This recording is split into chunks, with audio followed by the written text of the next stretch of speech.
Welcome to number 6. Imitate your favorite writers. That does not mean what you think it means. So we're going to delve into it a little bit, look at what you can do, what you can't do, what you really shouldn't do. But before we do that, if this is your first time or you haven't yet done it, hit subscribe, hit the bell icon so that you stay up to date with tips, tricks, tutorials, all the stuff I bring to you. And add something into the comments. If there's something you want to see, there's something you want to know, something you want to find about, you're stuck on something and you need a little bit of direction, let me know. I'll put a video together for you and we'll put all that content out. Okay, let's get started. Imitate your favorite writers. Don't copy. Let me give you a practical example. In one of my books, I used the phrase, a million to one chances happen 9 times out of 10.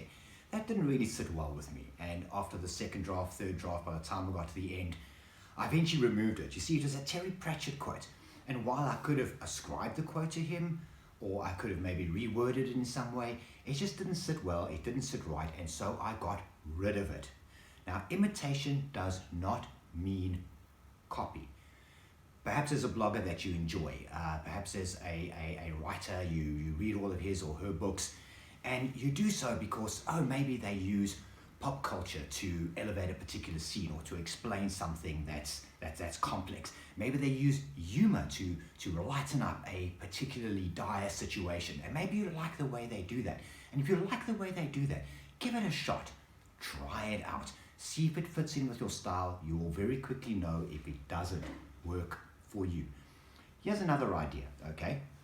I like the way that Neil Gaiman describes a scene. I like the way he starts something, uses backstory, and then brings that whole thing together at the end of that particular scene to explain something. It just opens things up, and I like the way he does that. And so I tend to imitate that. I don't copy his words, I don't do what he does, but I do copy, or rather imitate, the concept. Another one I do, I'm a narrative writer, whether it's my communication sort of corporate work or whether it's my own stuff, whether it's my novels, whether it's my short stories.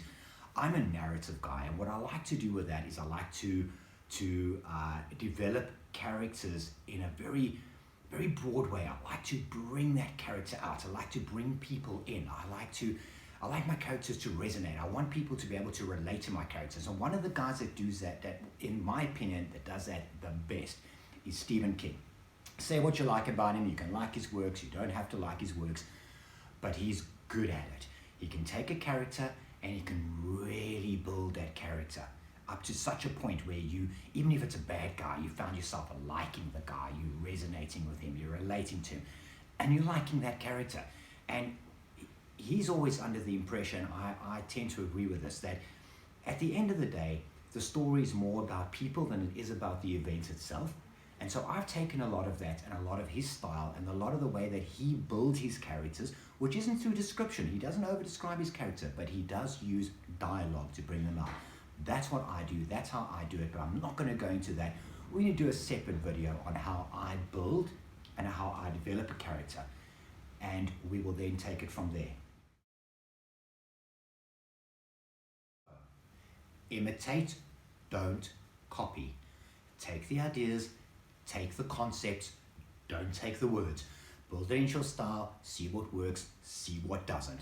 That was number 6. Check the channel, check the playlist. You'll find 1 through 5 is all there as I bring you now over this series in the Art of Improvement, how to improve your writing, 10 tools that I've used, that you can use, that's quickly going to change up your game, elevate it, give you new ideas, inspiring ideas, and hopefully get you sitting in front of that keyboard again, typing away, getting your stuff out. That's it. Keep tuned, watch for the rest. Subscribe, hit the bell icon.